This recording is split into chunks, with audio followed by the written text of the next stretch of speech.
जनावरांची अवैध वाहतूक करणारे 2 ट्रक जप्त, 35 जनावरांची सुटका, वडकी पोलिसांची करंजी येथे कारवाई।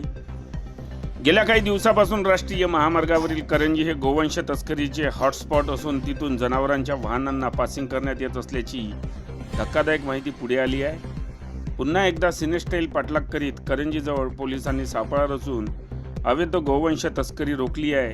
ही कारवाई पोलीस स्टेशन वडकी व सहाय्यक पोलीस अधीक्षक तथा उपविभागीय पोलीस अधिकारी पांढरकोडा यांच्या आदेशाने वडकी पोलिसांनी दिनांक 6 डिसेंबर रोजी रात्री अंदाजे 1च्या दरम्यान केली।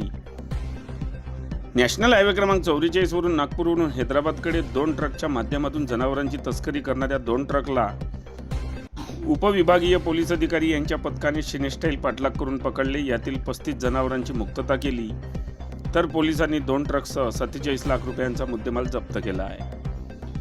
ही कारवाई सहाय्यक पोलीस निरीक्षक सुखदेव भोरकडे पोलीस स्टेशन वडकी तसेच उपविभागीय पोलीस अधिकारी यांच्या पथकातील रवी सिंह, इम्रान खान, प्रशांत चौकडे तसेच वडकी पोलीस स्टेशन अंमलदार भोजराज करपते, अभिजित कोशटवार, अमीर किन्नाके यांनी केली असल्याची माहिती आज दिनांक 7 डिसेंबर रोजी वडकी पोलिसांमार्फत देण्यात आली आहे।